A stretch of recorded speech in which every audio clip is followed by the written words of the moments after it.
Hi there, my name is Kristen Verderami. I'm a teacher here at Sun and Moon, and today I will be teaching you Ardha Chandrasana pose. Ardha Chandrasana is one of my all-time favorite poses. As you'll see, it's strengthening, it's stretching, it's opening, it's energetic. It's just a super awesome pose, and I'm excited to be able to teach it to you today. So Ardha Chandrasana, the name means half moon pose. Ardha is Sanskrit for half. Chandra is Sanskrit for moon, and by moon we really mean a beautiful, glowing, glittering, luminescent body. And as you probably are well aware, the moon is known to be nurturing and soothing compared to the heat and energy of the sun. Sun and Moon Yoga Studio, here we go, how appropriate, right? And the last part of the name, asana, refers to the posture, right? Postures that we do in yoga, asanas. So put it all together, Ardha Chandrasana means half moon pose. Now the pose I'm going to be teaching you today is not the same pose as some other traditions of yoga consider half moon pose. For example, in the 17th century, the pose that many of you know as tree was called Ardha Chandrasana, half moon pose. In the 70s, a pose very similar to pigeon that you probably know well was also called half moon pose. And in the Bikram tradition, the hot yoga that people practice yet today, one of the side stretch poses is actually called half moon pose or Ardha Chandrasana also. But the reason we call what I'm going to teach you today half moon pose is because that's how it was coined by the foremost yoga teacher, BKS Iyengar, in his 1966 book, Light on Yoga.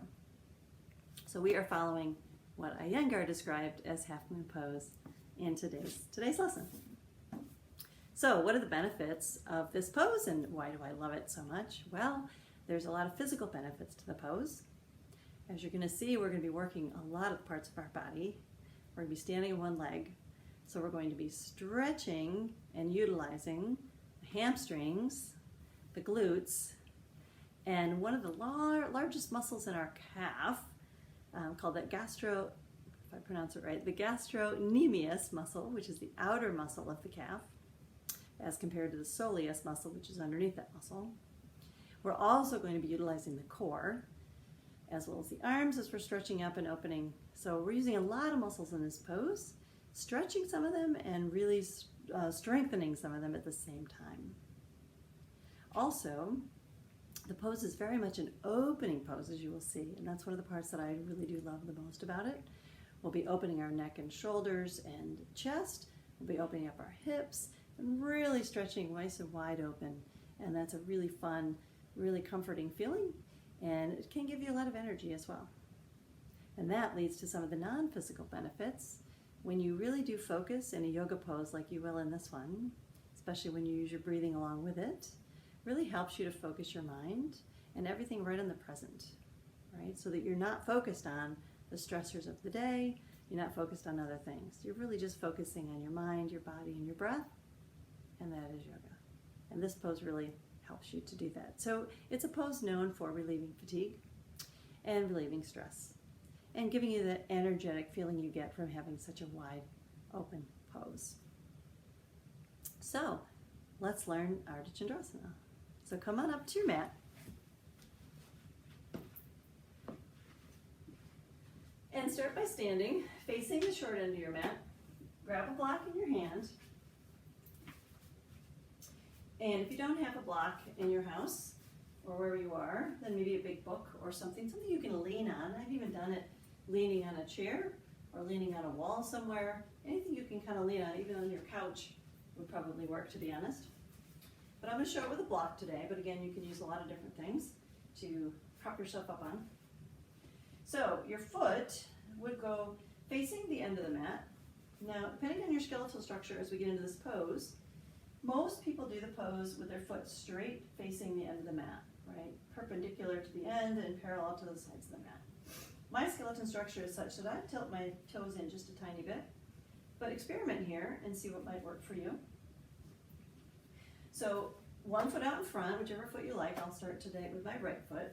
Go ahead and start putting the weight on that right foot. And the block is in your right hand. You bring the block down to the ground block in this pose, you can use the block at whatever level you want. So again, experiment and see what works for you. Some people like the block up high, some people like it low, some people like it really low. Some people don't use any block at all, they put their hands right in the ground. But if you're just starting out in the pose, probably recommend the highest part of the block. And again, I'm going to walk through beginner, kind of intermediate and advanced portions of the pose, so you should be able to do this pose no matter what. So as you're just starting out, drop the block down. And as you lean forward and drop the block down, your back foot automatically pops up, right? Kind of just automatically like a teeter-totter, just pops up and back. Once your foot pops up and back, go ahead and raise that back foot and see if you can get it parallel to the ground. Now, this is a great place to stop if this is your first time doing Ardha Chandrasana. Focus on strengthening that leg. Focus on the balance. Focus on stillness. Use your breath, breathing in, exhaling, and trying to hold the stillness in the pose. And if you want to stop here, which is perfectly fine, you can take your arm, maybe wrap it around yourself for a bind, and keep your gaze facing straight down to the ground. Now, if you're comfortable here and you want to challenge yourself a little bit more, then again,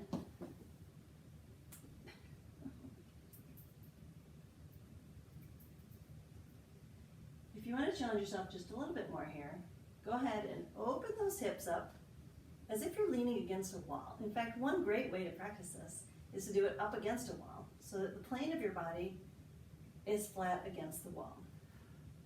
And again, you want to have your leg out behind you, and if you can get it parallel to the ground, that's a great next step here.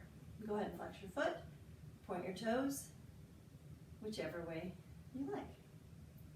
And once you're here, again, you can stop here if this is enough for you and you feel this is challenging enough. If you're just starting the pose, this might be a good place to stop the first couple times you do it. If you want, again, wrap your arm around yourself for a bind here, you certainly can do that. And then use your breath, breathing in and out to get that stillness in the pose.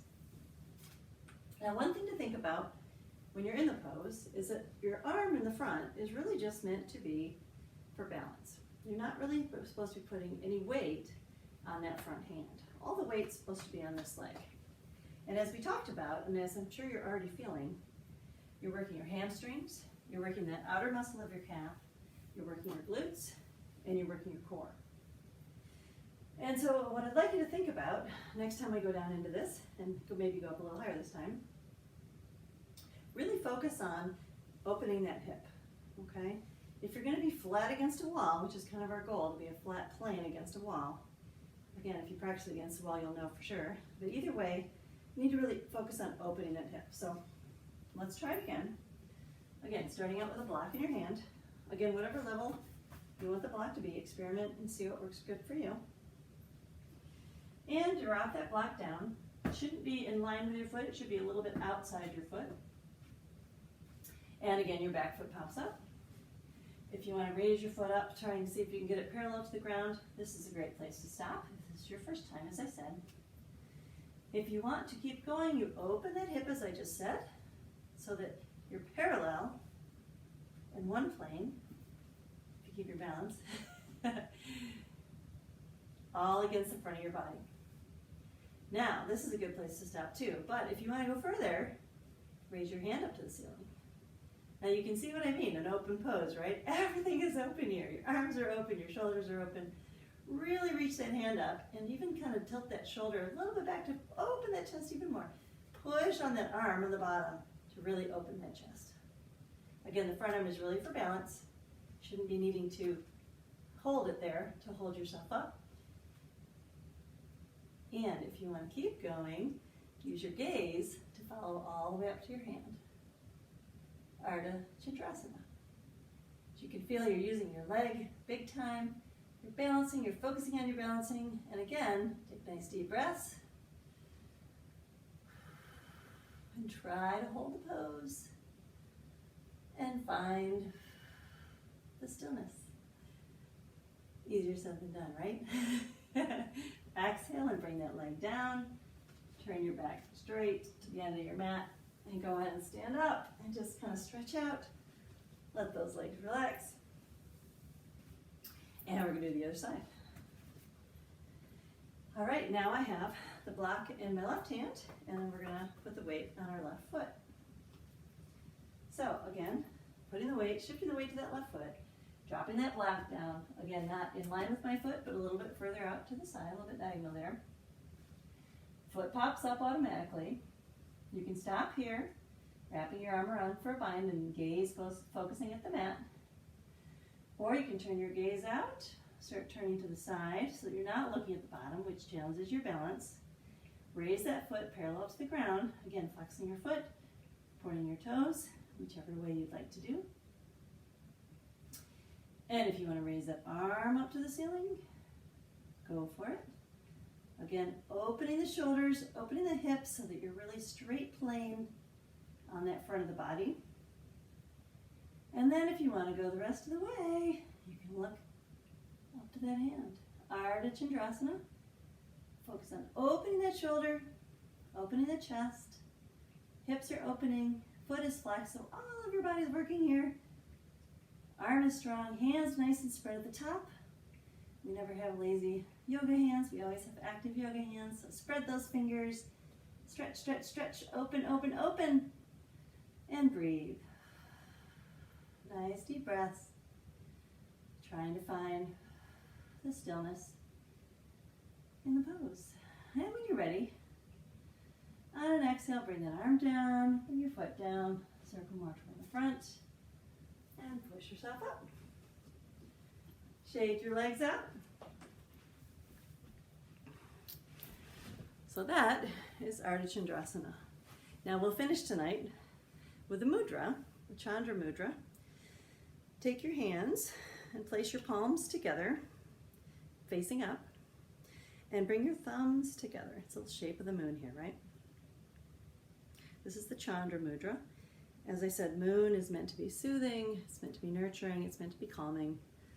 Sounds a little strange after such an energetic pose, I know. But by doing that pose, it really does make you focus your mind, your body, and your breath all together, which brings you the stillness, which brings you the calmness of the moon. I hope you love Ardha Chandrasana as much as I do. It was super fun to teach it to you. Namaste.